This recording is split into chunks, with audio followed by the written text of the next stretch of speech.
So இப்போ நம்ம முதல் ஆத்ம தத்துவமாகிய சித்தத்தில் இருப்பது வாசனைகள்.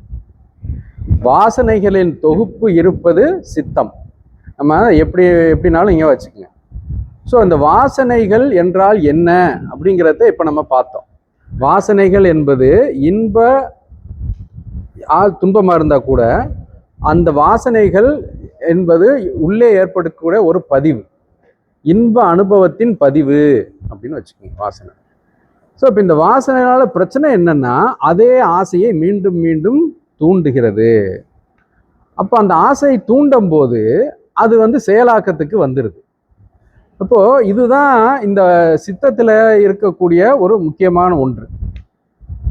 இது நினைவாகவும் இருக்கும், வாசனையாக மட்டும் இல்லாமல் நினைவாகவும் இருக்கும். சிலது நம்ம ஞாபகம் வச்சிருக்கிறோம், இப்போ நடந்ததை ஞாபகம் வைக்கிறோம்.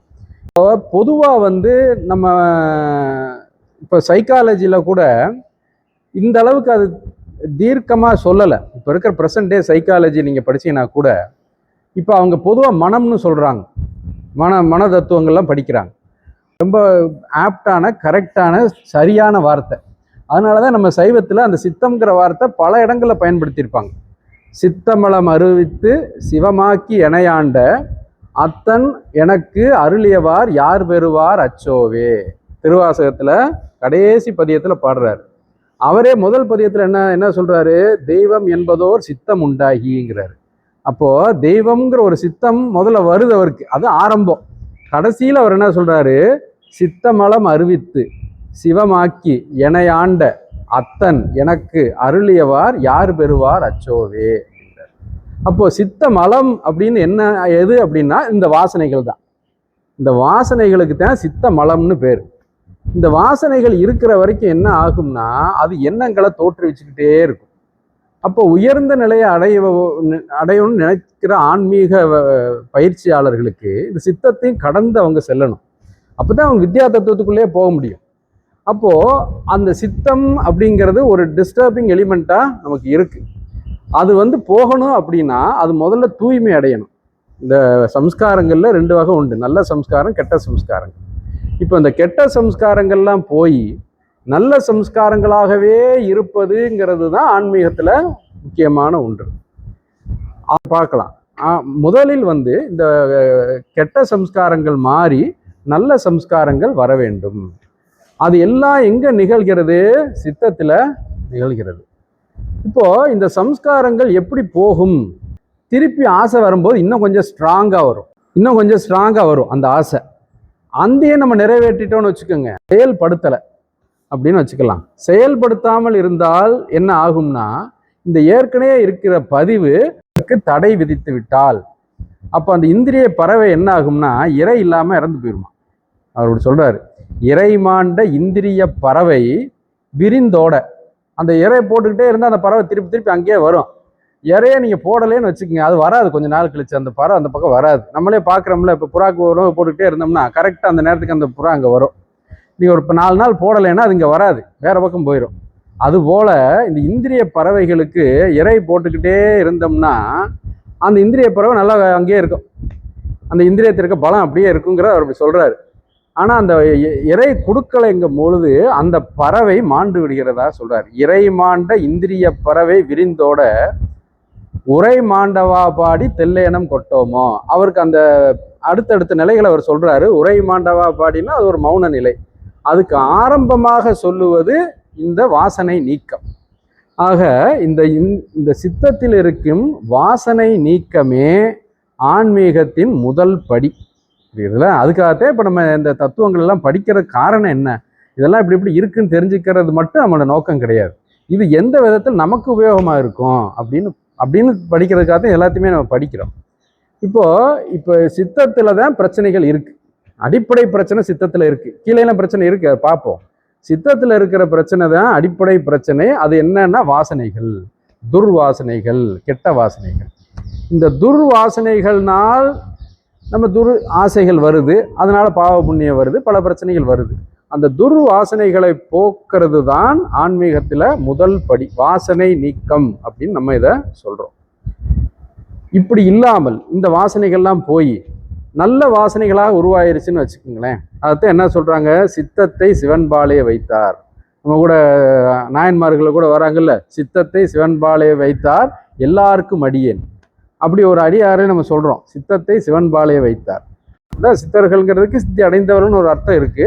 இருந்தாலும் இந்த சித்தத்தை தூய்மை பண்ணியவர்களை நம்ம என்ன சொல்றோம், ஒரு சித்திய நிலையை அடைஞ்சவங்கன்னு சொல்றோம். அப்போ இந்த சித்தத்தின் தொழில் என்ன அப்படின்னா, எந்த ஒரு அனுபவத்தையும் ஸ்டோர் பண்ணி வச்சுக்கிறோம். ஆசையா இருந்தா அதை பதிவா மாக்கி மேற்கொண்டு ஆசையை தூண்டும். இதுதான் சித்தத்தின் தொழில்.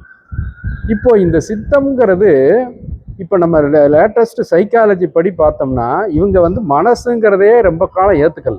இப்போ நம்மளுடைய இப்போ சயின்ஸ் படி அவங்க மனசுன்னே ஒன்று ஏற்றுக்கிறவே இல்லை. அவங்க சொல்கிறதெல்லாம் மூளைன்னு ஒன்று இருக்குது. அதில் மூளையில் வந்து ஒரு சில எலக்ட்ரோ மேக்னெட்டிக் இது தூண்டினோம்னா ஒரு சில எண்ணங்கள் வருது, மற்றபடி மனசுன்னெலாம் ஒன்றும் கிடையாது அப்படின்னு தான் நம்ம இப்போ இருக்கிற சயின்ஸ் வந்து ரொம்ப காலமாக சொல்லி வந்தாங்க. 18ஆம் நூற்றாண்டில் தான் அவங்க மனசுன்னே ஒன்று ஏற்றுக்கிட்டாங்க. அதுக்கு முதல்ல அவங்க மனசுன்னே ஒன்று பெருசாக ஏற்றுக்கல. அதுக்கப்புறம் தான் சைக்காலஜின்னு ஒன்று ஒரு சப்ஜெக்டை ஸ்டடி பண்ண ஆரம்பித்தாங்க. இது ஒன்று இருக்குது, மனசுன்னு ஒன்று இருக்குது, அதில் பிரச்சனைகள் இருக்குது. இப்போ மனசுன்னு ஒன்று இல்லைன்னு சொல்கிறதே அவன் மனசு தான் அப்படிங்கிறதெல்லாம் வந்து அவங்களுக்குள்ளே ஆராய்ச்சிகள் பண்ணாங்க. இந்த ஃபாரினர்ஸ் என்னன்னா, ஆராய்ச்சி பண்ணும்போது கரெக்டாக தான் பண்ணுவாங்க. இப்போவுமே வந்து வேண்டியது வேண்டாதுன்னு பார்க்க மாட்டாங்க, உண்மையில தெரிஞ்சுக்கிறோன்னு ஆராய்ச்சி பண்ணுவாங்க. அந்த அடிப்படையில் 18ஆம் நூற்றாண்டில் மனம்னு ஒன்று இருக்குன்னு ஏற்றுக்கிட்டாங்க. பொழுது அவங்களால கண்டுபிடிக்க முடிஞ்ச விஷயங்கள் வந்து ஒரு மட்டத்தில் தான் முடிஞ்சது. ஆனால் அவங்க ஒன்றை கண்டுபிடிச்சாங்க, என்னன்னா, இப்போ நம்ம சொல்கிற மனம் அப்படிங்கிறது ஒரு மேல் மட்டத்தில் இருக்குது, இதுக்கு கீழே இன்னும் நிறைய விஷயம் இருக்குது, அது வந்து நம்மளுடைய அறிவுக்கு எட்டாமல் இருக்குது அப்படின்னு இப்போ இருக்கிற சயின்டிஸ்ட்டு கண்டுபிடிச்சாங்க. அதனால தான் மனசையே வந்து அவங்க மேல் மனசு ஆள் மனசுன்னு பிரித்தாங்க. ஸோ இந்த ஆள் மனதுன்னு அவங்க சொல்கிறது என்னன்னா, இந்த சித்தம் தான். இப்போ இந்த சித்தம் நம்ம சொல்கிறோம்ல, அந்த காலத்திலே நம்ம இதை வந்து கிளாஸிஃபை பண்ணிட்டோம். கிளாஸிஃபை பண்ணி மனத்தை கொண்டு எங்கே வச்சுருக்கோம் பாருங்கள், இப்போ 4வது இடத்துல வச்சுருக்குறோம். இதுக்கு மேலே 4 நம்ம கண்டுபிடிச்சிருக்கிறோம். அவங்க சொல்கிற இந்த சித்தம் நம்ம இப்போ சொல்கிறோமே, இதைத்தான் அவங்க என்ன சொல்கிறாங்க, ஆள் மனம் அப்படின்றாங்க. ஸோ இப்போ ஒரு கடலில் வந்து ஒரு பனிமலை இருக்குன்னா, இந்த பனிமலை மேலே கொஞ்சம் தூரம் தான் தெரியுது. ஒரு 10 அடி தெரியும், இல்லை 20 அடி தெரியும், இல்லையா? நம்மள படங்களை பார்த்துருக்குறோம், அண்டார்டிகாலாம் பார்த்துருக்குறோம். ஆனால் ஒரு 10 அடி 20 அடி தெரியும், அந்த மூவிஸ்லாம் பார்க்குறோம். ஆனால் அதே மலைக்கு கீழே வரைக்கும் இருக்கும். அந்த மலையோட மொத்தம் வந்து ஒரு 800 அடி இருக்குன்னு வச்சுக்கோங்க, ஒரு உயரம். 800 அடியில் ஒரு 50 அடி வெளியே தெரியும், மிச்சம் இருக்கு 750 அடி கடலுக்குள்ளே இருக்கும். அது போன்றது மனம் அப்படின்னு சொல்லி இப்போ வெஸ்டர்ன் சைக்காலஜிஸ்ட் எல்லாம் ஒத்துக்கிட்டாங்க. மனம்ங்கிறது நம்ம சொல்லியிருக்கோம், நம்ம பேசுகிறோம், வைக்கிறோம், நீங்கள் கேட்குறீங்க, எல்லாமே இருக்குல்ல, இது எல்லாமே மேல் மனம். அப்போது இந்த மேல் மனத்திற்கும் கீழே நிறைய பகுதிகள் இருக்கிறது, அது ஆள் மனம்னு ஒரே பொதுவாக சொல்லிட்டாங்க. ஆனால் அதை வந்து சைவத்தில் வந்து இன்னும் கொஞ்சம் ஆழமாக உள்ளே போகிறாங்க. ஒவ்வொன்றும் என்னென்ன பண்ணுது அப்படிங்கிற முதற்கொண்டு ஆராய்ச்சி பண்ணுறாங்க. நம்ம யோக சாஸ்திரத்தில் இதை தெளிவாக சொல்லியிருக்கிறாங்க. அப்போது சித்தம் அப்படிங்கிறது தான் இந்த ஆன்ம தத்துவத்தில் முதல் உருவாகக்கூடிய ஒரு கருவி. இந்த சித்தத்திலிருந்து உருவாகிறது தான் புத்தி, புத்தியிலிருந்து உருவாகிறது தான் அகங்காரம். இதுதான் அந்த முதல் லைனை மனசு, சித்தம் புத்தி அகங்காரம். இப்போ அந்த சித்தத்திலிருந்து புத்தி வருது, புத்தியிலிருந்து அகங்காரம் வருது. இப்போ இந்த சித்தத்திலிருந்து புத்தி வருதுன்னா எப்படி வருது அப்படின்னா, சித்தமே புத்தியாக மாறுறதில்லை. அவங்க என்ன சொல்றாங்க, சித்தமே புத்தியா மாறுறதில்ல, சித்தத்தின் ஒரு பகுதி புத்தியா மாறுது, புத்தியின் ஒரு பகுதி அகங்காரமா மாறுது. புரியுறதுல? அதாவது இது எப்படின்னா, ஒரு இப்போ பால் இருக்கு, பால் வந்து தயிரா மாறுச்சுன்னா மொத்தமா மாறிடும். அது ஒரு விதமான மாற்றம். இது அப்படி மாறுறதில்ல, ஒரு பகுதி மாறுது. இதுதான் இப்போ ஒரு பழம் இருக்கு, அந்த பழம் வந்து கெட்டு போயிடுச்சுன்னு வச்சுக்கோங்க, மொத்தமா கெட்டுறதில்ல, ஏதோ ஒரு பகுதி அழியிருச்சுன்னு சொல்றோம், அதை எடுத்து போடுறோம், அப்படி இருக்குல்ல, அந்த மாதிரி அப்படி ஒரு பகுதி மாறுது. ஸோ அப்போ சித்தத்தின் ஒரு பகுதி புத்தியாக மாறுது, புத்தியின் ஒரு பகுதி அகங்காரமாக மாறுது. இதுல இப்போ அந்த புத்தி என்ன அப்படின்னு பார்த்தோம்னா, இந்த புத்தி அப்படிங்கிறது ஒரு முடிவெடுக்கும் திறன். இப்போ ஆசை வருது, ஆசைகள் உள்ள இருக்கு, எதுல இருக்கு? சித்தத்தில் இருக்கு. இந்த சித்தம் என்ன பண்ணுது, உலகத்தில் ஒரு அதுக்கு இயைந்த ஒரு பொருள் வரும்போது அதுக்குரிய ஆசையை தூண்டுது. இதுல இப்படி இந்த ஆசையை தூண்டுறது தான் இப்போ நம்ம இதுல என்ன இன்னொரு விஷயம் நம்ம தெரிஞ்சுக்கிற வேண்டியது என்னன்னா, இந்த சித்தம்ங்கிறது இந்த ஜென்மத்தில் மட்டும் வர்றது கிடையாது. புரியுதுல? இந்த சித்தம்ங்கிற ஒரு மனிதனுக்கு ஒரு சித்தம்னு ஒன்று இருக்குன்னா அது எப்போ இருந்து இருக்குன்னா இப்போ ஆதி காலத்துலேருந்து இருக்கு. ஏன்னா இது எங்கே இருக்க தத்துவம்? மேலே இருக்கிற தத்துவம். ஸ்தூல உடம்பு கீழே தான் வரப்போகுது. இதெல்லாம் வர்றதுக்கு முன்னாடியே சித்தம் இருக்கு. இப்போ இப்போ எனக்கு இருக்கிற ஒரு சித்தம்னு ஒன்று இருக்குன்னா இது வந்து இந்த ஜென்மத்தில் உருவான சித்தம் கிடையாது. இந்த ஜென்மம் பிறக்கிறதுக்கு முன்னாடியும் அதே சித்தத்தில் தான் நம்ம எல்லாம் இருந்தோம். அதுக்கு முதலையும் அதே தான். அப்போ சித்தம்ங்கிறது பல ஜென்மங்களாக தொடர்ந்து வர்றது. அதனாலதான் சில சமயங்கள்ல இந்த ஆசைகளுமே, சில ஆசைகள் நம்ம முதல்ல பார்த்தாலும் ஆசை வரும். இது வரைக்கும் பார்த்துருக்க மாட்டோம், ஆனால் ஆசை வரும் இல்லையா? இப்போ நம்ம மாடு கண்ணு வீட்டுல பார்க்குறோம். ஒரு கண்ணு போட்ட உடனே அது உடனே போய் பால் குடிக்க போகுது இல்லையா? நம்ம பார்த்துருக்குறோம்ல, இங்கேயே பார்த்துருக்குறோம். இது எப்படி நடக்குது யோசிப்போம். அப்போதான் அது கண்ணு போடுது. கண்ணு அப்போதான் கீழே விழுகுது. கீழே விழுந்த அடுத்த கொஞ்சம் அவருக்கு ஒரு தெளிவு வந்த உடனே முதல் காரியமே எங்கே போகுது? போய் பாலை யோசிச்சு, அதுக்கு இங்கே தான் பால் வருதுன்னு தெரியும். அப்படி தெரியல, ஆனால் போகுது இல்லையா? நம்ம பார்க்குறோமே இல்லையா? இது ஏன்னா அது வந்து முற்பிறப்பிலேயே அதுக்கு அந்த சித்தத்தில் அது பதிவாயிருக்கு. அப்போ அந்த சூழ்நிலை வந்த உடனே இந்த ஆசையை தூண்டிடுது. ஆசையை தூண்டின உடனே அது அந்த செயலை நோக்கி ஓடுது. புரியுதுல? அதுதான். அப்போ இந்த சித்தத்துல இருந்து ஒரு ஆசை தூண்டின பிறகு இந்த புத்தி அப்படிங்கிறது என்னன்னா அது வந்து அந்த இடத்துல வந்து ஒரு அனாலிசிஸ் பண்ணும். புத்திங்கிறது என்ன பண்ணும்னா இது செய்யலாமா வேணாமா அப்படிங்கிற ஒரு ஒரு ப்ராசஸ் நடக்குது. ஒரு ஆசையை தூண்டின உடனே அது செயலுக்கு போகுதுன்னு நம்ம சொல்றோம்ல, செயல் ஒரு பகுதி தான் அகங்காரம்ங்கிறது. இதுல இந்த அகங்காரம்ங்கிறது என்னன்னா நான்கிறது. புரியுதா? இப்போ நான் யோசிக்கிறேன். இப்போ நம்ம ஒரு ஆசை வருது. ஆசை வந்த உடனே நான் அதை செஞ்சிடலான்னு நினைக்கிறேன். செஞ்சுட்டேன் அப்படின்னு வச்சுக்கலாம். இப்போ இது யார் செஞ்சா? நான் தானே செஞ்சேன் அப்படின்னு வருது இல்லையா? இப்போ நானே இப்போ சார் நம்ம குடிச்சிட்டீங்க. தண்ணி குடித்த உடனே இப்போ உங்களுக்கு என்ன தோணும்? இப்போ தண்ணி யார் குடிச்சான்னு என்ன சொல்கிறீங்க? நான் தான் தண்ணி குடித்தேன் இல்லையா? இது எல்லாம் வந்து ஒவ்வொரு செகண்டு நடந்துகிட்டு இருக்கு எல்லா மனிதர்களுக்கும். இதை படிக்கும்போது விவரக்கும் சொல்கிறோம். ஆனால் அது ஒவ்வொரு செகண்ட்.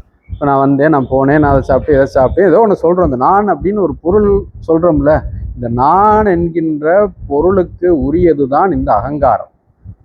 புரியுதா? இது வந்து நம்ம இந்த இப்போ யோகா சைக்காலஜி படிக்கிறவங்கெல்லாம் நம்ம தெரிஞ்சுக்கிடணும். ஏன்னா இப்போ நான்னா நம்ம என்ன நம்ம புருடன் சொல்கிறோம்ல, அதுதான் நான் நம்ம கிடையாது. நான் இப்போ சொல்லிக்கிட்டு இருக்கிறது எதுன்னா இந்த அகங்காரம் தான். இந்த அகங்காரத்தை தான் நம்ம நான் சொல்லிக்கிட்டு இருக்கிறோம். அப்போது இந்த அகங்காரம் அப்படிங்கிறது புத்தியிலிருந்து ஏற்பட்ட ஒரு பொருள். அதைத்தான் நம்ம சொல்லிக்கிட்டு இருக்கிறோம். இப்போ இந்த அகங்காரத்தில் இருந்து தோன்றியது தான் கீழே இருக்கிற மனம். இல்ல? இப்போ இதுல என்னன்னா இந்த மேல இருக்க மூல பிரகிருதின்னு சொன்னோம் பார்த்தீங்களா? அந்த மூல பிரகிருதியில 3 குணங்கள் இருக்கு. அது வெளிப்பட்டு இருக்கு. மேலே இருந்தது, அது வெளிப்படாமல் இருந்தது. மூல பிரகிருதியில் 3 குணங்கள் வெளிப்பட்டு இருக்கு. அது இங்க எழுதலை நான். புரியுதா? என்ன குணங்கள்னா சத்துவம், ரஜஸ், தமஸ் அப்படின்னு 3 குணங்கள் இருக்கு. அந்த மூல பிரகிருதியில் 3 குணங்கள் இருக்கு. சத்துவ குணம், ரஜோகுணம், தமோ குணம், 3 குணம் இருக்கு.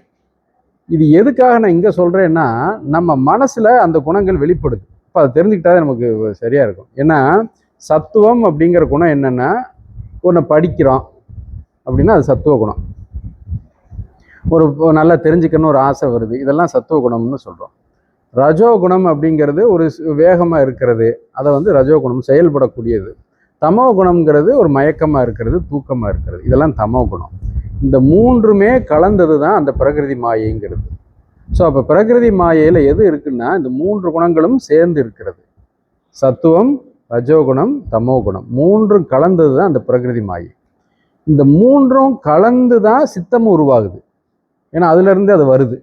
சித்தத்திலேருந்து தான் புத்தி வருது, புத்தியிலேருந்து அகங்காரம் வருது. இது அகங்காரம் வரைக்கும் இப்போ என்ன இருக்குது? 3 குணம் கலப்போடதே இருக்குது. சுத்தம், சத்துவம், ரஜஸ், தமஸ் 3 கலந்துதான் இருக்கு. இப்போ அகங்காரத்திலேருந்து மனசு வரும்போது சைவ சித்தாந்தம் என்ன சொல்லுதுன்னா சத்துவ குண பிரதானமாக மனம் உருவாகிறது அப்படிங்கிற ஒரு வார்த்தையை போடுறாங்க. இது ரொம்ப முக்கியமான ஒன்று. அந்த சத்துவ குண பிரதானமா, ரஜோகுணம் இருக்கு, தமோ குணம் இருக்கு, ஆனால் மனதில் சத்துவ குணம் பிரதானமா உருவாகுது மனசு. இதுதான் இப்போ இந்த மனசு அப்படிங்கிறது சத்துவ குண பிரதானமா உருவாகுது. அதுக்கப்புறம் இருக்கிற இந்த ஞானேந்திரியம் போட்டிருக்கோமே, அதுவுமே சத்துவ குண பிரதானமானது தான். அதுக்கப்புறம் இருக்க கர்மேந்திரியம் போட்டிருக்கும் பார்த்தீங்களா, அது வந்து ரஜோகுண பிரதானமானது. பிரதானம்னா டாமினண்டா இருக்கு. அதுக்கப்புறம் தமோகுண பிரதானமானது எந்தது, அது கடைசியா போட்டிருக்கிற பஞ்ச தன் மாத்திரைகளும் பஞ்ச பூதங்களும் தமோகுண பிரதானமானது. இதுல இது வந்து ஒரு அடிப்படையா நம்ம புரிஞ்சுக்கிடணும். இப்ப இந்த மனசுக்கு வருவோம். இப்ப இந்த மனம் அப்படிங்கிறது சைவ சித்தாந்தத்துல என்ன சொல்றாங்கன்னா, அதை ஒரு இவங்க சொல்ற மாதிரி அது ஒரு பெரிய விஷயமா சொல்றது இல்லை. மனசு அப்படிங்கிறது என்னன்னா, கீழே இருக்கிறத தூக்கி மேலே கொடுக்கும், மேலே இருக்கிறத தூக்கி கீழே கொடுக்கும், அவ்வளவுதான் மனசு நம்மளை பொறுத்தளவுல. இது ஒன்றும் பெரிய விஷயமா நம்ம ஆளுக அதை எடுத்துக்கிறது இல்லை. ஏன்னா மேலே அழகாக அனலைஸ் பண்ணிட்டோம்ல, இவங்களுக்கு வேற வார்த்தை இல்லாதனால எல்லாத்தையும் மனசு மனசுன்னு இப்போ சொல்றாங்க. ஆனா நம்ம சைவ சித்தாந்த பொறுத்தளவுல மனசுங்கிறது என்னன்னா, இந்த இந்திரியங்கள் மூலியமா வரக்கூடிய செய்திகளை அகங்காரத்துக்கு கொடுக்கும், அகங்காரம் புத்திகளை கொடுக்கும், புத்தி சித்தத்துல கொடுக்கும், சித்தம் என்ன பண்ணும், அதை ப்ராசஸ் பண்ணும், ஏற்கனவே இருக்க பதிவோட ப்ராசஸ் பண்ணி அதை ஒரு ஆசையை தூண்டும், ஏதோ ஒன்று செய்யறது, அது புத்திக்கு வரும், அகங்காரத்துக்கு வந்து கீழே மனசுக்கு வந்துடும். ஆக மனசுங்கிறது என்னன்னா ஒரு குரியர் சர்வீஸ் மாதிரி தான். அங்க இருக்கிறது இங்க கொடுக்குது, இங்க இருக்கிறது அங்க கொடுக்குது. இதுதான் மனசோட தொழில். இப்போ ஒவ்வொரு மனசு, புத்தி, அகங்காரம், சித்தம் இதெல்லாம் சேர்ந்து சொல்றோம்ல, இது எல்லாத்துக்கும் என்ன தொழில் அப்படின்னு பார்த்தா, மனசின் தொழில் வந்து கீழே இருக்கிற செய்திகளை கொண்டு போய் மேலே கொடுக்கும். மேலேன்னா எங்க, அகங்காரத்துக்கு கொடுக்கும். அகங்காரத்துக்கு தானே மனசு வந்திருக்கு. அப்போ கீழே இருக்கிற செய்தியை அகங்காரத்துக்கு கொடுக்கும், அகங்காரத்துக்கு புத்தியிலிருந்து வரக்கூடிய செய்தியை கீழே கொடுக்கும், மனசு மூலியமா போகும். ஆக இதுதான் மனசோட தொழில். இப்போ இந்த மனசுங்கிற இதுல இருந்து இங்க இந்த மனசுங்கிற ஒன்று, மற்றதெல்லாம் பார்த்தீங்கன்னா அஞ்சஞ்சா இருக்கும் இல்லையா, அஞ்சஞ்சா இருக்கு. அப்போ இது எல்லாத்துக்கும் சேர்ந்து மொத்த கடிவாளமா மனசு இருக்கு. இப்போ இங்க பஞ்ச இந்திரியங்கள்னு போட்டிருக்கோம் பார்த்தீங்களா, அந்த ஞானேந்திரியங்கள். இப்போ ஞானேந்திரியங்கள் 5 என்ன அப்படின்னா, ஞானத்தை தரும் கருவிகள் 5. புரியுதா? ஞானத்தை தரும் கருவிகள் 5 அப்படின்னா மெய், வாய், கண், மூக்கு, செவி. அதை எழுதிக்கங்க, இது நான் எழுதலை, எழுதிக்கங்க. இதெல்லாம் ஞானேந்திரியங்கள் 5. இது மூலியமாக தான் நமக்கு ஞானம் கிடைக்கிறது. மெய், வாய், கண், மூக்கு, செவி, இது 5. இப்போ மெய் அப்படிங்கிறது மூலியமா நமக்கு ஒரு ஞானம் கிடைக்குது. ஏன்னா ஒரு தொடு உணர்வு இருக்கு, தொட்டுனால ஒரு அறிவு வருது. வாய்ங்கிறது சுவையை காட்டுது, அது ஒரு அறிவை கொடுக்குது. கண்ணு எல்லாத்தையுமே காட்டுது இல்லையா, ஒளியை காட்டுது, லைட்டை காட்டுது. மெய், வாய், கண். மூக்கு வாசனையை காட்டுது, செவி ஒளியை காட்டுது, சவுண்டை காட்டுது. அப்போ மெய், வாய், கண், மூக்கு, செவிங்கிற 5 ஞானேந்திரியங்களும் இந்த அகங்காரத்திலிருந்து தோன்றியது. இதுவும் சத்துவகுண பிரதானமானது. புரியுதுல? அப்போ இந்த உலகத்தை பற்றி நம்ம அறியக்கூடிய எல்லா அறிவுகளுமே இந்த 5 ஞானேந்திரியங்கள் மூலியமாகத்தான் நமக்கு தெரியுது. நமக்குன்னு எந்த இடத்துல என்ன, அகங்காரத்துக்கு தெரியுது. எதன் மூலியமாக? மனதின் மூலியமாக. இப்போ கண்ணு இருக்கு, இதன் மூலியமா ஒரு காட்சி வருது, இது ஒரு ஒரு ஒரு ஞானேந்திரியம். கண்ணுங்கிற ஒரு ஞானேந்திரியம், காதுங்கிற ஒரு ஞானேந்திரியம். இது தனித்தனியா போய் அகங்காரத்துல சேர்றது இல்லை, இது மனசு மூலியமா போய் அங்க போகுது. ஏன் இப்போ ஒரு 5 குதிரை இருக்கு, 5 குதிரைக்கும் 5 கடிவாளம் போட்டு ஒரு ஆள் வச்சிருக்கான்ல இல்லையா, அப்பதான் அது ஓரளவுக்கு கண்ட்ரோல் பண்ணி போக முடியும். அது போல இந்த மனசுங்கிறது எல்லாத்தையும் லிங்க் பண்ணி இந்த மேல இருக்க அகங்காரத்தை கொடுக்குது. அப்போ 5 ஞானேந்திரியங்கள் என்னென்ன, மெய், வாய், கண், மூக்கு, செவி. இதன் மூலியமா தான் இந்த உலகத்தையே நம்ம அனுபவிக்கிறோம் இல்லையா. இப்ப நீங்க யோசிச்சு பாருங்க, இந்த 5 ஞானேந்திரியங்கள் இல்லைன்னு வச்சுக்கோங்க, நமக்கு என்ன தெரியும்? கண்ணை மூடிட்டா பார்வை தெரியாது, ரைட்டு. காதை மூடிட்டோம்னா காது கேட்காது. இப்படியே நீங்க கற்பனை பண்ணி பாருங்க, இந்த 5 ஞானேந்திரியங்களையும் இல்லைன்னு வச்சுக்கோங்க. ஒரு கற்பனை பண்ணி பார்க்கறது தானே. நமக்கு என்ன தெரியும்னா ஒண்ணுமே தெரியாது, ஒண்ணுமே தெரியாது. ஆனால் உள்ள மனசு இருக்கும், மனசு இருக்குல்ல, அதுல ஒரு எண்ணங்கள் வரும் இல்லையா, அதுதான் மனசு இருக்குங்கிறதுக்கு உங்களுக்கு ஒரு அத்தாட்சி. இப்போ மனசு இல்லைன்னா மூளை தான் எல்லாமே, இதெல்லாம் இல்லைன்னா ஒண்ணுமே நடக்காது. ஆனா அங்க உள்ள நடக்குது இல்லையா, நமக்கு எண்ணங்கள் வரும். இப்போ பார்வை நம்ம பார்க்கலாம்னா பார்த்தது ஞாபகத்தில் இருக்கும், அது எங்க இருக்குது? சித்தத்தில் இருக்கு. ஆக இந்த ஞானேந்திரியங்கள் அப்படிங்கிறது இந்த உலகத்தில் இருக்கிற 5 அறிவுகளை மனதிற்கு கொடுக்கிறது ஞானேந்திரியங்கள். இப்போ புரிஞ்சிடுச்சுல்ல? மெய், வாய், கண், மூக்கு, செவி, 5 ஞானேந்திரியங்கள். இது எங்கிருந்து வருது? அகங்காரத்திலிருந்து வருது. அது போல 5 கர்மேந்திரியங்கள்னு நம்ம எழுதியிருக்கிறோம். அதுக்கு அடுத்தது இதுவும் அகங்காரத்துலேருந்தே வருது. இப்போ 5 கர்மேந்திரியங்கள் என்னென்ன அப்படின்னா, செயல்படுறது கை, காலு, நாக்கு, பேசுறது, எருவாய், கருவாய், இந்த 5மே கர்மேந்திரியங்கள்னு பேர். கர்மம்னா செயல் செய்யக்கூடியது. எது? இப்போ காலு செயல் செய்யும். என்ன செயலை செய்யும்? நடக்கும். கை செயல் செய்யும். அது கை ஒரு கர்மேந்திரியம். அது என்ன செயல் செய்யும்? எடுக்கும், வைக்க, எல்லாமே கைக்குரிய செயல்கள் எல்லாம் இருக்கும். நாக்கு அது ஒரு கர்மேந்திரியங்கள். அது என்ன செயலை செய்யும்? பேசுறது. ஸோ காலு, கை, நாக்கு. எருவாய், கருவாய் அப்படின்னா, எருவாய்ங்கிறது நம்மளுடைய அடுத்த ஜெனரேஷனுக்காக ஏற்படக்கூடிய இந்த சந்ததி விருத்திக்காக இருக்கக்கூடிய கர்மேந்திரியங்களுக்கு எருவாய்னு பேருங்க. கருவாய், அதுதான் கருவாய்ன்னு சொல்றது. எருவாய்ங்கிறது மலஜலங்கள் கழிக்கக்கூடியது. கருவாய்ங்கிறது ஜனனேந்திரியங்கள், நம்ம அடுத்த ஜெனரேஷனுக்காக இருக்கிற இந்திரியம். இது கருவாய். எருவாய்ங்கிறது கழிவுகளை வெளியேற்றக்கூடிய உறுப்பு. அது ஒரு செயல். அதனால் அதை கொண்டு கர்மேந்திரியத்தில் வச்சுட்டாங்க. இதுதான் எருவாய், கருவாய், அப்புறம் கை, காலு, நாக்கு. இந்த 5 சேர்ந்தது 5 கர்ம இந்திரியங்கள். இதெல்லாம் 5 செயல்படுது. புரியுதுல? இந்த 5 கர்ம இந்திரியங்கள்ல ஏதாவது ஒன்று செயல்படலைன்னா அந்த கர்மம் நடக்காது. புரியுறதுல? இந்த 5 இப்போ 5 5 10 ஆயிடுச்சு. அதுக்கு அப்புறம் இருக்கிறது பார்த்தீங்களா, அது வந்து பஞ்ச தன் மாத்திரைகள்னு சொல்றது. இந்த பஞ்ச தன் மாத்திரைகள் அப்படிங்கிறது என்ன அப்படின்னா, ஒரு உதாரணத்துக்கு இப்போ நான் சொல்றேன். இது வந்து கொஞ்சம் இது ஏன் நான் முதல்ல எடுக்கலன்னு சாமி என்னை கேட்டார். நீ ஏன் கீழே இருந்து போகலன்னு சொன்னார் பார்த்தீங்களா? அது காரணம் இதுதான். இந்த விஷயங்கள்லாம் எப்படின்னா, கொஞ்சம் ஒரு ஆழமான விஷயங்கள், ஒரு சப்ஜெக்ட் மாதிரி நம்ம படிக்கிற மாதிரி இருக்கும். அதில் வந்து கொஞ்சம் நமக்கு இன்ட்ரெஸ்ட் அதிகமாக இருக்கும். இது சிவம்னா என்ன, சக்தினா என்னன்னு தெரிஞ்சுக்கிற இன்ட்ரெஸ்ட் அதிகமாக இருக்கும். இதில் அப்படி இருக்காது. ஆனால் இது காரணம் என்னென்னா, இது வந்து ஒரு ஃபிசிக்ஸ், கெமிஸ்ட்ரி படிக்கிற மாதிரி இருக்கும். இதுல அதனால தான் நான் இங்கேருந்து அங்கே போகல. இப்போ இந்த பஞ்ச தன்மாத்திரைங்கிறது என்னென்னா, சுவை, ஒளி, ஊறு, ஓசை, நாற்றம். எழுதிக்கிங்க, அப்புறம் சொல்கிறேன்.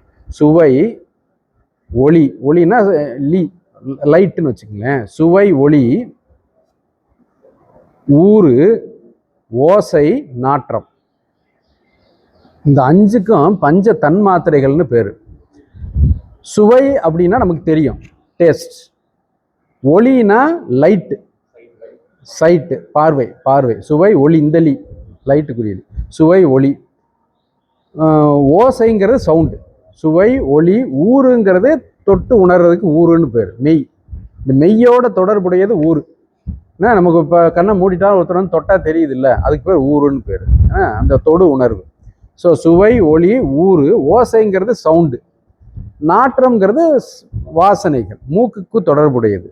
ஆக இந்த பஞ்ச தன் மாத்திரைகளும் பஞ்ச இந்திரியங்களோட தொடர்புடையது. ஏன் இப்போ நம்ம மெய்வாய், கண், மூக்கு, செவி பார்த்தோம். இப்போ மெய்யோட தொடர்புடையது எது? உணர்வு, ஊருன்னு சொல்லிட்டோம். வாயின்னு பார்த்தோம். வாயோட தொடர்புடையது எது? சுவை, நாக்கு. சுவை, மெய், வாய். கண்ணோட தொடர்புடையது ஒளி, மெய், வாய், கண். மூக்கோட தொடர்புடையது நாற்றம். ஏன்னா செவியோட தொடர்புடையது ஒளி, சவுண்டு. இப்போ இந்த வாய்க்கு மட்டும் கர்மேந்திரியத்தில் இருக்கு, ஞானேந்திரியத்தில் இருக்கு. இந்த நாக்கு மட்டும் கர்மேந்திரியத்திலும் இருக்கு, ஞானேந்திரியத்திலும் இருக்கு. இப்போ எழுதியிருக்கிறோம்ல, ஏன்னா நாக்கு வந்து பேசும்போது கர்மேந்திரியம், டேஸ்ட் பண்ணும்போது ஞானேந்திரியம். இப்போ நாக்குக்கு 2 தொழில் கொடுத்துருக்காரு பகவான். ஏன்னா அது ஞானேந்திரியத்திலையும் வச்சுக்கலாம், நீங்கள் கர்மேந்திரியத்திலையும் வச்சுக்கலாம். அது ஒரே ஒரு உறுப்பு மட்டும் 2 பொருள் 2 இடத்துல அதை வைக்கிறார். ஏன்னா அது 2 தொழிலை செய்யுது. புரியுதா? இப்போ இந்த பஞ்ச தன் மாத்திரைகள் நம்ம சொன்னோம் பார்த்தீங்களா, இந்த பஞ்ச தன் மாத்திரைகள்ல இருந்து உருவாவது தான் பஞ்ச பூதங்கள். ஏன்னா இங்க அடுத்து கீழே போட்டிருக்கேன் பாருங்க, பஞ்ச தன் மாத்திரைகள்ல இருந்து உருவாவது பஞ்ச பூதங்கள். புரியுதா? இந்த பஞ்ச பூதங்கள் என்னன்னா, நிலம், நீர், நெருப்பு, காற்று, ஆகாயம். இதுதான் கீழே இருக்கிற எழுதிக்கு. பஞ்சபூதங்கள் எல்லாருக்கும் தெரிஞ்சது. நிலம், நீர், நெருப்பு, காற்று, ஆகாயம். புரியுதா? இப்போ இந்த நிலத்திற்கு தொடர்புடையது மனம். மனம்னா இந்த மனம் இல்லை, 3 சொல்லினா என்ன சொல்றது, வாசனை. இப்போ அந்த பஞ்ச தன்மாத்திரையிலிருந்து உருவாதுன்னு சொன்னோம்ல, அந்த பஞ்ச தன்மாத்திரை என்னென்ன சொன்னா, சுவை, ஒளி, ஊறு, ஓசை, நாற்றம்னு சொன்னோம்ல, அதுல அந்த நாற்றம்னு சொன்னோம்ல, அதுல இருந்து உருவாகுது மண்ணு. இது ஒன்னொன்னு உனக்கு ஒரு காரணம் சொல்றாங்க. இப்ப நிலம், நீர், நெருப்பு, நிலத்திலிருந்து இந்த நீர் எதுல இருந்து வந்தது, அந்த டேஸ்ட்ல இருந்து வந்தது. நிலம், நீர். நெருப்புங்கிறது ஒளியில இருந்து வந்தது. நிலம், நீர், நெருப்பு. காற்று அப்படிங்கிறது இந்த என்ன சொல்றது, தொடுதல இருந்து வர்றது காற்று. ஆகாயம்ங்கிறது சவுண்டு. புரியுதா? இந்த சவுண்டோட ரிலேட் பண்றது ஆகாயம். ஆக பஞ்ச பூதங்களுமே பஞ்ச தன் மாத்திரைகள்ல இருந்து வந்தது. இதுதான். அப்ப கிராஸா பார்க்கும்போது பஞ்சபூதங்கள் நிலம், நீர், நெருப்பு, காற்று, ஆகாயம். இந்த நிலம், நீர், நெருப்பு, காற்று, ஆகாயம்ங்கிற பஞ்சபூதங்களிலால் உருவாவது இந்த பிரபஞ்சம். இந்த உலகம் முழுவதுமே பஞ்சபூதங்களால் ஆகியது. அதே பஞ்சபூதங்களால் ஆகியது இந்த உடல். இதுதான். இப்ப நீங்க திருப்பி கீழே இருந்து டக்குன்னு மேல போனீங்கன்னா புரிஞ்சிடும். இந்த உலகம் முழுவதுமே பஞ்சபூதங்களால் ஆகியது. அதே பஞ்சபூதங்களால் ஆகியது இந்த உடல். புரியுதுல? இந்த உடல்ல இருந்து, இந்த உடல்ல இப்ப நமக்கு அந்த பஞ்ச தன்மாத்திரைகளுக்குரிய சக்தியை கொடுத்திருக்கிறார் பகவான். இல்லாட்டி நம்மளால எதுவும் டேஸ்ட் பண்ண முடியாது, எதையும் அறிய முடியாது. ஏன்னா அந்த பஞ்ச தன் மாத்திரைகள் இருந்து உருவானதுதான் இந்த பஞ்சபூதங்களுமே. புரியுறதுல? அதுக்கு அப்புறம் இருக்கிற இந்த இந்திரியங்கள் நம்ம சொன்னோம் பாத்தீங்களா? இந்த இந்திரியங்கள்ங்கிறது என்னன்னா, இப்போ ஞானேந்திரியங்கள்னு வச்சுக்குவோம். இந்த ஞானேந்திரியங்கிறது இப்போ கண் இந்திரியம்னு வச்சுக்குவோம். இப்போ இந்த கண்ணுங்கிறது இந்த பஞ்சபூதங்கள்னால் உருவானது தான். நம்ம வெளியே பார்க்குற கண்ணு, மூக்குங்கெல்லாம் உடலோட சம்மந்தப்பட்டது. இதை அவங்க இந்திரியன்னு சொல்றது இல்லை. ஆனால் கண்ணில் இருக்கும் பார்க்கின்ற சக்தி, செயல்பாடு கூட செயல்பாடு காரணமான சக்தி. இப்போ ஒருத்தனுக்கு சில சமயம் நம்மளே பார்க்குறோம். ஒருத்தர் கண் எல்லாமே நல்லா இருக்கு. என்ன, நீங்கள் ஆப்தாலமிஸ்ட்டை கூட்டு போய் பார்க்குறீங்க, கண் every thing is perfect, science படி எவ்ரி திங் இஸ் ஓகே. ஆனால் அவனுக்கு பார்வை தெரியலன்னு சொல்கிறான்னு வச்சுக்கோங்க. அப்போ அது காரணம் என்ன அவங்க சொல்கிறாங்கன்னா, அவன் பிறவி குருடுங்கிறாங்க. இதுதான் இப்பயுமே. இப்போ நீங்கள் கேட்டு பாருங்க. அப்போ என்னன்னா, அந்த கண்ணுங்கிற இந்திரியம் அங்கே செயல்படலை. இதுதான். அந்த கண்ணுங்கிற இந்திரியம் அங்கு சக்தி அங்கே இல்லை, பார்க்கின்ற சக்தி இல்லை. இதைத்தான் கண் இந்திரியம்னு சொல்கிறோம். இது போல எல்லா இந்திரியங்களுக்குமே எல்லா இருக்கிற சக்தியத்தை நம்ம இந்திரியம்னு சொல்கிறோம். இப்போ நம்ம மேலே சொல்கிற பஞ்ச இந்திரியங்களில் கண்ணுங்கிறது உடலோட சேர்ந்துருக்கு. இது தூள சரீரம். இந்த தூள சரீரத்தில் இருக்கிற கண்ணை பஞ்சேந்திரியங்கள் நம்ம சொல்லலை. கண்ணில் இருக்கின்ற சக்தி, மூக்கில் இருக்கக்கூடிய சக்தி, புரியுதுல்ல? அதுபோல் இப்போ நாக்கில் இருக்கக்கூடிய அந்த பேசுகின்ற ஆற்றல் இருக்குல்ல, அதுதான் அது ஒரு கர்மேந்திரியமாக வருது. இப்போ கை இருக்கு. இப்போ கை செயல்படுது இல்லை, அந்த செயல்படும் ஆற்றலை கர்மேந்திரியம்னு சொல்கிறோம். புரியுதுல்ல? அப்போது இந்த பஞ்சேந்திரியங்கள் ஞானேந்திரியங்களாக இருக்கும், கர்மேந்திரியங்களாக இருக்கும், பஞ்ச தன்மாத்திரைகள், அதிலிருந்து தோன்றிய பஞ்சபூதங்கள். பஞ்சபூதங்களால் ஆகியது இந்த உடல். பிரபஞ்சம் அதுல இருந்து ஆனது. அப்போ எதுல இருந்து எது வந்திருக்கோ அதுக்கு ஒரு லிங்கை கொடுத்திருக்கிறார் பகவான். இப்ப இந்த மண்ணுல இருந்து உருவாகியது இந்த உடல். இந்த உடல் மண்ணு உருவாவதற்கு காரணமாகிய அந்த நாற்றம் அப்படிங்கிறத பஞ்ச தன்மாத்திரையில வச்சிருக்கிறாரு. இந்த பஞ்ச தன்மாத்திரையை உணரக்கூடியதை பஞ்ச கர்மேந்திரியங்களாக, பஞ்ச ஞானேந்திரியாவும் வச்சிருக்கிறாரு இல்லையா? புரியுது நான் சொல்றது என்னன்னா? அப்பதான் எதுவுமே நமக்கு தெரியும். ஒரு லிங்கே அப்பதான் வரும். ஆமா, மூலப்பொருள் ஒன்னோட ஒன்று தொடர்பு இருந்தாதான் நம்மளால செயல்பட முடியும்.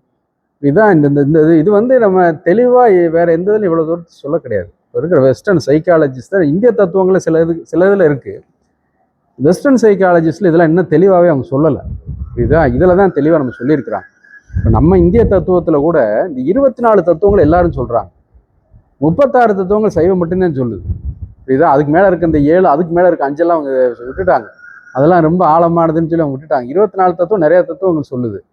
36 தத்துவம் சொல்றது சைவம் மட்டும்தான் சொல்லுது. புரியுதுல்ல? ஏன்னா அதனால தான் நம்ம அதை எடுத்து முதல்ல பேச ஆரம்பிச்சது காரணமே. சைவத்தில் ஒரு முக்கியமான சிறப்பே 36 தத்துவங்கள் தான். அப்போ இப்போ நம்ம கீழே இருந்து பார்த்தீங்கன்னா, இப்போ நீங்க கூட்டி பாருங்க எத்தனை இருக்கு. பஞ்சபூதங்கள் 5, பஞ்ச தன்மாத்திரைகள் 5, கர்மேந்திரியங்கள் 5, ஞானேந்திரியங்கள் 5. இப்போ எவ்வளோ ஆச்சு? 4 5 20, மனசு 1, 21, அகங்காரம் புத்தி, அடுத்து 24 முடிஞ்சு. புரியுதுல? ஸோ இப்போ ஆன்ம தத்துவங்கள் 24 இதைத்தான் அவங்க சொல்றாங்க. புரியுதா? 24 ஆன்ம தத்துவங்களில் முதல் தத்துவமாக தோன்றுவது சித்தம். கடைசி தத்துவமா இங்க தோன்றது மண்ணு. அதுதான் நிலம், நீர், நெருப்பு, காற்று, ஆகாயத்துல மண்ணு தான் கடைசியா தோன்றக்கூடிய கிராஸ் எலிமெண்ட். கிராஸா இருக்கக்கூடியது மண். புரியுதா? இந்த சூக்ஷ்ம பூதத்திலிருந்து இந்த பஞ்சபூதங்கள் எப்படி வந்துச்சுன்னு ஒரு தத்துவம் இருக்கு. புரியுதா? அதை நம்ம இங்க ஃபுல்லா சொல்ல வேண்டாம். அதுக்கு பேரு பஞ்சீகரணம்னு பேரு. பஞ்சீகரணம்னா இந்த 5 சேர்ந்து ஒரு போர்ஷனா சேரும். அதுக்கு பேர் பஞ்சீகரணம்னு பேரு. அதெல்லாம் சொன்னோம்னா இன்னும் ரொம்ப உங்களுக்கு குழம்பிடும். இதுல ஒண்ணு மட்டும் என்ன சொல்றாங்கன்னா, இப்ப நிலம் எதுல இருந்து தோன்றியது அப்படின்னா நீர்ல இருந்துச்சுன்னு சொல்லுது. புரியுதா? இதெல்லாம் இன்னும் ஆராய்ச்சிக்குரிய பொருள். நிலம் எங்க இருந்து தோன்றுச்சுன்னா நீர்ல இருந்து தோன்றுச்சுங்கிறாங்க. நீர் எதுல இருந்து தோன்றுச்சுன்னா நெருப்புல இருந்து தோன்றுச்சுங்கிறாங்க. நெருப்பு எங்க இருந்து தோன்றுச்சுன்னா காற்றுல இருந்து தோன்றுச்சுங்கிறாங்க. காற்று எதுல இருந்து தோன்றுச்சுன்னா ஆகாசத்துல இருந்து தோன்றுச்சுங்கிறாங்க. புரியுதுல்ல? இப்போ ஆகாசத்துல இருந்து வருவது காற்று, காற்றிலிருந்து வருவது நெருப்பு, நெருப்பிலிருந்து வருவது நீர், நீரிலிருந்து வருவது நிலம். இப்போ இந்த பஞ்சபூதங்களுக்குள்ளேயே அதுல ஒன்னோட ஒன்று கிராஸ் ஆகிக்கிட்டே வருது. இதுல இப்ப நம்மளே பஞ்சபூத ஸ்தலங்கள் இருக்கு, சிவலிங்க ஸ்தலங்கள் நம்ம போறோம். அதுல ஆகாச ஸ்தலமா சிதம்பரத்தை சொல்றோம். என்ன அதே உயர்ந்த நம்ம தலைமை பீடம்னு சொல்றோம்ல, ஆகாச ஸ்தலம். அதுக்கு அடுத்து வாயு ஸ்தலம்னு சொல்றோம். வாயு ஸ்தலம்னு எதை சொல்றோம்? காளஹஸ்தியை சொல்றோம். நெருப்பு ஸ்தலம்ங்கிறது திருவண்ணாமலை எல்லாரும் போறது. அதுக்கு அடுத்து நீர் ஸ்தலம்ங்கிறது திருவானைக்காய சொல்றோம். அதுக்கு அடுத்து காஞ்சிபுரம் சொல்லிடுறோம். நிலஸ்தலம் காஞ்சிபுரம் சொல்லிடுறோம். இப்போ அந்த பஞ்சபூத ஸ்தலங்களாக இறைவனையே நம்ம வழிபடுறதுக்கு காரணமே அந்தந்த சக்தியால் அங்கே உரைகிறது. புரியுதுல்ல? இப்போ அதனாலதான் இப்போ ஆகாயஸ்தலம்னு வச்சுக்கோங்க. இப்போ ஆகாயம் இல்லைன்னா அங்கே சவுண்டே இருக்காது. ஆகாயத்து மூலியமா தான் சவுண்டு வருது. அப்போ உங்களுக்கு அந்த சவுண்டு இப்போ நம்ம காலில் கேட்கக்கூடிய சவுண்டுங்கிறது இந்த ஆகாயத்துலேருந்து வருது. இதுக்கு சப்டிலான சில சத்தங்கள் இருந்து அது நமக்கு கேட்கலன்னு வச்சுக்கோங்களேன். நம்ம மனசு பக்குவப்பட அந்த சத்தங்கள் கேட்கும். புரியுதுல? சில மிருகங்களுக்கே கேட்குது சில இடத்துல. ஏன்னா இந்த இது சில ஆழமா போக போக அந்த சத்தங்கள் கேட்கும். அதனாலதான் சிதம்பரத்துல ஒரு மகத்துவம் உண்டு. புரியுதுல? சும்மா போய் பார்த்து சிதம்பர ரகசியம்னு காட்டின உடனே அது நமக்கு ஒன்றும் தெரியல. ஆனால் ஆகாசத்தை அவங்க சொல்றாங்க, அது நமக்கு தெரிஞ்சது தானே. ஆனால் அங்கே வேற ஒரு விஷயம் இருக்கு இல்லையா? அது ரகசியம்னு சொல்றாங்க. என்ன ரகசியம்? நம்ம பக்குவப்பட்டாதான் அங்கே உள்ள இருக்க விஷயம் புரியும். நம்ம அந்த நிலைக்கு போக போக போக தான் தெரியும். ஆக இப்போ இந்த ஆன்ம தத்துவங்கள் 24 நம்ம இப்போ இருக்கிறோம். இப்போ நம்ம இதுக்கு இதுலேயே இப்படி வச்சுக்கோங்க. இப்போ இதுலேயே இப்போ நம்ம எங்கே நிற்கிறோம்? இப்போ நம்ம எங்கே நிற்கிறான்? இப்போ நம்ம எல்லாம் எங்கே இருக்கிறோம்? இந்த உடல். இதை இன்னொன்று விதமாகவும் சொல்லுவோம். இந்த பஞ்சபூதங்கள்னு சொன்னது போல மண்ணிலிருந்து உருவானது என்னென்ன அப்படி ஒரு லிஸ்ட் போட்டிருக்காங்க. மண்ணிலிருந்து என்னென்ன உருவாச்சுன்னா சதை உருவாயிருக்கு, தோல் உருவாயிருக்கு அப்படின்னு ஒரு லிஸ்ட் போட்டிருக்காங்க. என்ன இப்படி சொல்லி அது ஒரு 60 பொருள் சொல்றாங்க. 60 பொருள் இந்த உடம்புல இருக்கு. ஆனால் 60 வந்தது எங்கேருந்து? பஞ்சபூதங்கள்லேருந்து வந்தது. இப்போ நீர்னு ஒன்று இருக்கு. இப்போ நீர்னு உடம்புல என்னென்ன இருக்கு? ரத்தமா இருக்கு, சலைவாவா இருக்கு, நிறைய இருக்குல்ல, சிறுநீர் இருக்கு, அப்படிலாம் சொல்றோம். இது மாதிரி அவங்க 60 பொருள் லிஸ்ட் போட்டு இந்த 60 பொருளும் பஞ்சபூதங்கள்ல இருந்து வந்திருக்கு அப்படின்னு சொல்றாங்க. இப்போ இந்த 60ம் இப்போ நம்ம ஆல்ரெடி படிச்ச 36 இருக்கு பாருங்க, 36 தத்துவங்கள், இதையும் கூட்டி 96 தத்துவங்கள்னு சொல்றாங்க. புரியுதா? இப்போ நம்ம 36 தத்துவங்கிறது எல்லாரும் ஏற்றுக்கொண்டு நம்மளாம் படிச்சுட்டு இருக்கலாம். ஆனால் நிறைய புத்தகங்களில் 96 தத்துவம்னு போட்டிருப்பாங்க. ஏன்னா இந்த பஞ்சபூதங்கள்ல இருந்து உடம்புல உருவான பொருள்கள் இருக்குல்ல, இதெல்லாம் ஒவ்வொரு தத்துவமா சொல்லிடுறது. புரியுதா? அப்படிலாம் நம்ம படிக்கலாம், அதை என்ன படிக்கலாம். ஆனால் அது ஒன்றும் பெரிய நமக்கு ஒரு அகடமிக் பர்பஸ்னா வச்சுக்கலாமே தவிர நமக்கு இது பஞ்சபூதங்களே போதும். இப்போ புரியுறது இல்லை? இப்போ 96 தத்துவங்கள் என்னன்னு புரிஞ்சிருச்சு இல்லை? 96 தத்துவங்கள் பஞ்சபூதங்கள்லேருந்து தோன்றிய உடலின் பல விஷயங்கள், பல விடயங்கள். 60 இருக்கு. ஆனா 36 தத்துவங்கிறது அடிப்படையான விஷயங்கள் இல்ல. இப்போ நான் முதல்ல கேட்ட கேள்விக்கு வரேன். இப்போ நம்ம எங்க நிக்கிறோம்? இப்போ நம்ம எல்லாம் இப்போ நான் சொல்கிறேன், இப்போ நான் பேசிக்கிட்டு இருக்கேன், இப்போ நம்ம அகங்காரத்தில் தான் நிற்கிறோம். இப்போ இதெல்லாம் இப்போ நான் பேசுகிறேன் அப்படின்னு நான் சொல்கிறேன்னா, இப்போ நான் எங்கே இருந்துக்கிட்டு சொல்கிறேன்? அகங்காரத்திலேருந்து சொல்கிறேன். ரைட். இப்போ என்னோட கண்ட்ரோலில் எது இருக்குது? இப்போ என்னோட கண்ட்ரோல் இப்போதைக்கு என் கண்ட்ரோல் எதாவது இருக்கு? இப்போ உங்களே எடுத்துக்கங்களேன், உங்க கண்ட்ரோல் எதாவது இருக்கு? அதாவது எதுக்கு இந்த படம் போட்டிருக்கோம்னா, இந்த அகங்காரத்துக்கு கீழே இருக்கிறதுல உங்க கண்ட்ரோல்ல இருக்கும். புரிச்சுக்கிட்டீங்களா? அது தெரிஞ்சுக்கிறதுக்காக இந்த படம் இப்படி போட்டு வச்சுருக்கிறேன். அகங்காரத்துக்கு கீழே இருக்கிறதே உங்க கண்ட்ரோல்ல இருக்கும். இப்போ மனசு உங்க கண்ட்ரோல்ல ஓரளவுக்கு இருக்கு இல்லை? ஏன்னா இங்கே வர்ற பொருளை வந்து நம்ம மேலே அனுப்புகிறோம். இதுக்கு நம்ம வேற என்னத்தையும் யோசிச்சுட்டே இருந்தோம்னு வச்சுக்கோங்களேன், நம்மளே பஸ்ஸில் போகிறோம், வேற என்னத்தையாவது யோசிச்சுக்கிட்டே போனோம்னா அந்த பார்வை வந்து நம்ம பார்த்தாலும் பின்னாடி தெரியாது. எனக்கு நிறைய பேர் நம்மளுக்கு இந்த அனுபவம் இருக்குது. ஏன்னா மனசு வேறங்கிட்ட அது இருந்திருக்கும், கண் அங்கே இருந்திருக்கும், ஆனால் அந்த செய்தி வந்து உள்ளே போகலை. ஏன்னா மனசு வேற பக்கம் போயிடுச்சு இல்லை? இப்போ நானே பேசிகிட்டு இருக்கிறேன், நீங்கள் வேற என்னத்தையும் யோசிக்கிட்டே இருந்தேன்னு வச்சுக்கங்களேன், இப்போ பேசுகிற வார்த்தை வந்து காது மூலியமாக போகும் என்ன, ஆனால் உங்களுக்கு ரிஜிஸ்டர் ஆகாது. ஏன்னா மனசு வேற பக்கம் இருக்குது. அப்போ மனசு அதை வாங்கி கொண்டு போய் சேர்க்கலை.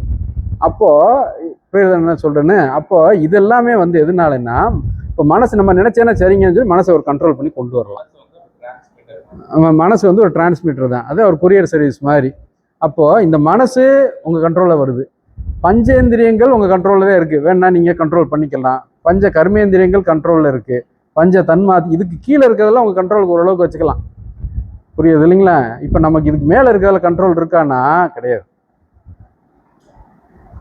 புரியுதா? இப்போ சித்தத்தில் நம்ம கண்ட்ரோலில் இருக்கா? சித்தத்தில் நமக்கு என்னன்னு தெரியாது, உள்ள என்னென்ன இருக்குன்னு தெரியாது, பல ஜென்மங்கள்லேருந்து வந்ததெல்லாம் இருக்குது, நமக்கு ஒன்றும் தெரியாது. இப்போது அதனால தான் அவங்க அதை என்ன சொன்னாங்க, ஆள் மனசுன்னு சொல்லிட்டாங்க.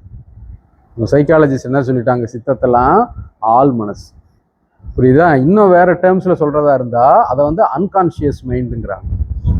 என்ன கான்சியஸ் மைண்டுன்னு சொல்கிறோம். இப்போ கான்சியஸ் மைண்டுன்னு என்ன? இப்போ நம்ம எல்லாம் பேசுறது கான்சியஸ் மைண்டு. இப்போ அன்கான்ஷியஸ் மைண்டுன்னு ஒன்று சொல்கிறாங்க. ஏன்னா அது என்ன, அதுதான் சித்தமும். அன்கான்ஷியஸ் மைண்டுங்கிறது நம்ம கான்ஷியஸுக்கு வரலை.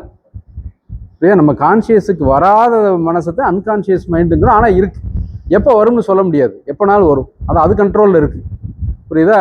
இப்போ அந்த அன்கான்ஷியஸ் மைண்டில் என்ன இருக்குங்கிறத அவங்க ஹிப்னாட்டிசம்லாம் பண்ணி கண்டுபிடிக்கிறதுக்கு முயற்சி பண்ணுறாங்க, ஓரளவு கண்டுபிடிக்கிறாங்க. இப்போ யோக மார்க்கத்திலையும் அதை கண்டுபிடிச்சி தான் பல ஜென்மங்கள்லாம் சொல்கிறாங்க இல்லையா? நம்மளால படிக்கிறோம்ல, புத்தர் வந்து ஞானம் அடைகிறதுக்கு முன்னாடி பல ஞாபகங்கள் அவருக்கு வருது. இத்தனை பிறப்பில் நான் இருந்தேன்னு சொல்கிறாரு. நம்ம சித்தர்கள்லாம் அப்படிலாம் சொல்லியிருக்கிறாங்க. அப்போ அதெல்லாம் எதுக்காகனா, அந்த சித்தத்தில் இருக்கிற அந்த பதிவை அறிகின்ற ஆற்றலை பெறுகிறார். புரியுதுல? இப்போ ஆன்மீக முன்னேற்றம்ங்கிறது இங்கே எங்கேருந்து வருதுன்னா, இப்போ நீங்கள் அகங்காரத்தில் இருக்கிறீங்க. இப்போ இந்த அகங்காரத்தில் இருக்கிறதுக்கு நமக்கு ஒரு அறிவு இருக்குது. இந்த அறிவு எதனால இருக்குது அப்படின்னா, இந்த ஆணவ மலம் மறைப்புனால லிமிட்டடாக இருக்குது. இப்போ இறைவனுடைய அருள்னாலையும் நம்மளுடைய ஆன்மீக பயிற்சிகள்னாலையும் இந்த ஆணவ மலம் விலக விலக விலக அறிவு பெருகிறது. இதான் நம்ம அடிப்படை. இப்போ அறிவு பெருகுதுன்னா என்ன அர்த்தம்? ஆணவம் அழியுது. ஆணவம் அழியும் போது அறிவு பெருகுது. அறிவு பெருகுதுன்னா இப்போ நம்ம எங்கேருந்து எங்கிட்டு போகிறோம்? அகங்காரத்தில் இருக்கோம். அகங்காரத்தில் இருந்து கொஞ்சம் கொஞ்சமாக மேலே போகிறோம். புரியுதுல்ல? கொஞ்சம் கொஞ்சமாக மேலே போகிறோம். எப்படி போகிறோம்? அறிவு மூலியமாக போகிறோம். இப்போ அறிவு மூலியமாக நம்ம அறிவு கூட கூட கூட இப்போ சித்தம் முழுசும் உங்கள் கண்ட்ரோலில் வருதுன்னு வச்சுக்கோங்க. சித்தம் முழுசும் உங்கள் கண்ட்ரோலில் வருது அப்படின்னா உங்களுக்கு தெரியும். புரியுதுல்ல? என்ன ஞானம் அடைகிறது, அது ஒரு நிலை. ஞானம் ஃபுல் ஞானம் கிடையாது, அது ஒரு நிலை. என்ன இப்போ இதுவே வந்து ஆன்ம தத்துவத்தில் முதல்ல தான். இப்போ நம்ம புருடன் எங்கே இருக்கிறாரு? அதுக்கு மேலே இருக்கிறாரு. அதுதான் உயிர். உயிருக்கு 5 சட்டையோடு இருக்கிறவர் புருடன். அந்த புருடன்கிறதுமே நமக்கு தெரியாது. இப்போ புருடனால தான் ஆணவம் வருது. ஆனால் புருடன் ஒன்று இருக்கிறது நமக்கு தெரியாது இல்லையா? நமக்கு இப்போ அந்த உணர்வுல நம்ம இல்லை. ஆனால் இதெல்லாம் தெரிஞ்சு மேலே போய் போய் போய் அந்த புருடனுக்கு இருக்கிற 5 சட்டைன்னு சொன்னோம்ல, காலம், இந்த காலத்தையும் கடந்த நிலைக்கும் போவதற்கு முடியும். இல்லை, கொஞ்சம் கொஞ்சமாக போனால் அப்படி காலத்தையும் கடந்து போனால் அவங்க என்ன சொல்கிறாங்க சித்தர்கள்? இப்போ திருமலர் பாட்டு ஒன்று இருக்குல்ல, முன்னை வினையின் முடிச்சை அவிழ்ப்பார்கள், பின்னை வினையை பிடித்து பிசைவார்கள், சென்னியில் வைத்த சிவனருளாலே அப்படிங்கிறார். எப்படின்னா, இப்போ நம்ம சொன்ன அந்த சஞ்சித கர்மம் பூரா எங்கே இருக்குது? காலத்தில் இருக்குது. இன்னும் இந்த சித்தர்கள் என்ன பண்ணுறாங்கன்னா இப்படியே மேலே மேலே போய் காலதத்துவத்தையும் கடந்துட்டாங்கன்னு வச்சுக்கோங்க. காலதத்துவத்தையும் கடந்துட்டாங்கன்னா அந்த காலம் அவங்க கண்ட்ரோலில் வருது. ஏன்னா அவங்க சஞ்சிதம் அவங்க கண்ட்ரோலில் வருது. அப்போ சஞ்சிதத்தில் என்னென்ன இருக்குன்னு அவங்களுக்கு தெரிஞ்சுன்னா அவங்களே அந்த ரேஷியோலாம் மாற்றி எந்த ஜென்மம் வேணுமோ அந்த ஜென்மத்தை எடுக்கிறாங்க. புரியுதா? முன்னை வினையின் முடிச்சை அவிழ்ப்பார்கள். முன்னை வினைன்னா என்னது? சஞ்சிதம், பலவிதம். முன்னை வினையின் முடிச்சை அவிழ்ப்பார்கள், பின்னை வினையை பிடித்து பிசைவார்கள். அப்படின்னு என்ன அர்த்தம்? வரப்போகிற தனக்கு ஏற்ற மாதிரி போட்டுக்கிடுவாங்க காம்பினேஷன்ஸ். இப்போ இந்த பொருளை இந்த இடத்து இங்கே நான் வைக்கிறேன், இது என் கண்ட்ரோலில் இருக்கா இல்லையா? இது ஏன் என் கண்ட்ரோலில் இருக்குன்னா என் கண்ட்ரோல் இருக்கிறனால தூக்கி தூக்கி வைக்கிறேன். புரியுதுல்ல? அது மாதிரி அவங்க அதை செய்வாங்க. எப்படி செய்கிறாங்க? சென்னியில் வைத்த சிவன் அருளாலேன்ட்டார். புரியுதா? அந்த சிவன் அருள்னால அவங்க அந்த நிலையை தாண்டியதனால் அவர்களால் அந்த கர்மாக்களை மாற்ற முடிகிறது. இப்போ போன கிளாஸில் வந்து கர்மா மாற்ற முடியாதுன்னு நம்ம சொன்னோம்ல. இப்போ அதுக்காகத்தான் இதை வந்து முடிக்க சொல்கிறேன். கர்மாவை மாற்ற முடியாதுன்னு சொன்னோம்ல. கர்மாவை மாற்ற முடியாது தான். யாருக்கு? நமக்கு. நம்மளோட முயற்சினால மாற்ற முடியாது. மாற்றுறதுக்கு ஒரே வழி என்ன? இறைவனுடைய அருள். இறைவனுடைய அருள்னால மாற்றலாம். அவர் செய்வார், நமக்காக அவர் செய்வார். இப்போ நம்மளே நம்மளை செய்யறதா இருந்தால் என்ன ஒரு வழி? மேலே போகணும். இப்போ மேலே போயிடணும். எங்க? காலத்திற்கு மேல். காலத்திற்கு மேல் சென்றவர்களுக்கு காலன் கிடையாது. காலாகாலன்னு சொல்கிறோம்ல. சிவபெருமானே காலகாலன்னு சொல்றோம். ஏன்னா காலன்னு மேலே போயிடுறாங்க. ஏன்னா அதுதான் கால தத்துவங்கிறது அந்த வித்யா தத்துவத்தில் முதல் தத்துவம். அதற்கு மேலே போயிட்டா சிவ தத்துவங்கள் ஒன்றாயிடும். புரியுதுல்ல? ஸோ இப்போ நம்ம இந்த 36 தத்துவங்களையும் ஒரு ப்ராடாக ஒரு ஐடியா நீங்கள் பண்ணிட்டீங்கன்னா, இதற்கு அடுத்து நம்ம இதில் என்ன பார்க்கணும்னா, இதவே வந்து வேற விதமாக இப்போ சொல்கிறோம். தூள சரீரம், சூக்ம சரீரம், காரண சரீரம். இப்போ நம்ம உடம்பையே வந்து மூணாக பார்க்குறோம். தூள சரீரம்னா என்ன, சூக்ம சரீரம்னா என்ன, காரண சரீரம்னா என்ன அப்படின்னு பார்க்கலாம். பஞ்ச கோஷங்கள் அப்படின்னு சொல்கிறோம். பஞ்ச கோஷங்கள்னா அன்னமய கோஷம், பிராணமய கோஷம், மனோமய கோஷம், விஞ்ஞானமய கோஷம், ஆனந்தமய கோஷம் அப்படின்னு சொல்கிறோம். இப்போ இந்த பஞ்ச கோஷங்கள்னா என்ன, 3 உடல்கள்னா என்ன, இதுக்குள்ளே தான் அடக்கம் எல்லாமே. இப்போ இந்த 24 தத்துவம்லாம் பார்த்தோம்ல. இந்த இதுவே தான். இதவே வந்து வேற விதமாக கிளாசிஃபை பண்ணுறோம். பஞ்ச கோஷங்கள் அப்படிங்கிறது ஒரு வகையான கிளாசிஃபிகேஷன், 3 உடல்கள்ங்கிறது ஒரு விதமான கிளாசிஃபிகேஷன். அப்படி பார்க்கறதுல ஒரு சில வசதிகள் இருக்கு நமக்கு. இதில் இப்போ ஒரு உதாரணத்துக்கு நான் சொல்கிறேன். இப்போ தூள உடம்புனா என்னன்னு இதில் நம்ம சொல்ல முடியும். இப்போ 24ல் எது தூள உடம்பு, எது சூக்ஷ்ம உடம்பு, எது காரண உடம்பு அப்படின்னு நான் சொல்கிறேன்னு வச்சுக்கோங்க. இதனால் என்ன பிரயோஜனம் உங்களுக்குன்னா, மரணம் அப்படிங்கிற தூள உடம்புக்கு தான். சூக்ஷ்ம உடம்புக்கும் காரண உடம்புக்கும் மரணம்ங்கிறது கிடையாது. இதை தெரிஞ்சுக்கிறதுக்காகத்தான் இந்த மாதிரி ஒரு கிளாசிஃபிகேஷன். இதுதான். அதை நம்ம அடுத்த வகுப்பில் பார்க்கலாம். அதே மாதிரி பஞ்ச கோஷங்கள். பஞ்ச கோஷங்கள்னு பார்க்குறது இதே உடம்பை. இப்போ இது வந்து அன்னமய கோஷம், பிராணமய கோஷம், மனோமய கோஷம், விஞ்ஞானமய கோஷம், ஆனந்தமய கோஷம்னு சொல்கிறோம். இப்போ இந்த பஞ்ச கோஷங்களை தெரிஞ்சுக்கிறதுனால என்ன ஆகுது அப்படின்னா, நம்மளுடைய ஆன்மீக முன்னேற்றத்துக்கு ஒரு வழி மாதிரி அது பஞ்ச கோஷங்கள். இதில் இது ஒரு விதமான கிளாசிஃபிகேஷன் என்ன சொல்கிறது தமிழில், ஒரு பிரிவினை. ஒரு பிரித்து பார்க்கறதுனால ஒரு சில பயன் இருக்கு. அந்த பயனுக்காக பிரிக்கிறது விஷயம் ஒன்று தான். இப்போ இந்த வகுப்புலேயே நம்ம பார்க்குறோம். இப்போ 40 வயசு கீழே இருக்கிறவங்க, 40 வயசுக்கு மேலே இருக்கிறவங்க நான் பிரிக்கிறேன்னு வச்சுக்கோங்க. எதுக்காக பிரிக்கிறேன்னா ஏதோ ஒரு காரணத்துக்காக பிரிக்கிறேன். இதுதான். இப்போ 40 வயசுக்கு மேலே இருக்கவங்களாம் சேரில் உட்காருங்க, 40 கீழே இருக்கவங்க கீழே உட்காருங்க நான் சொல்கிறேன்னா, இது ஒரு உடல் ஆரோக்கியத்தின் அடிப்படையில் நம்ம சொல்கிறோம். இல்லை, இது சில சேமங்கள் என்ன சொல்கிறோம், இந்த ஊர்லேருந்து வர்றவங்களும் எங்கிட்ட உட்காருங்க, அந்த ஊர்லேருந்து அங்கிட்ட உட்காருங்க, வெறும் பஸ் வசதிக்காக சொல்கிறோம். இது வந்து ஒரு கிளாசிஃபை பண்ணுறது, ஒரு சில காரணங்களுக்காக பண்ணுறது. அதுபோல் இந்த விதமான ஒரு கிளாசிஃபிகேஷன் இருக்குது. எது? பஞ்ச கோஷங்கள், 3 உடல்கள். இப்படி நம்ம கிளாசிஃபை பண்ணிட்டோம்னால் ஒரு சில வசதிகள் இருக்கு. புரிஞ்சுக்கிறதுல ஒரு சில தெளிவுகள் வரலாம். அதை நம்ம அடுத்த வகுப்புல பார்க்கலாம். சரிதானே? இப்போ நீங்கள் இப்போ பார்த்ததுல உங்கள் கேள்விகள் மட்டும் சொல்லுங்கள்.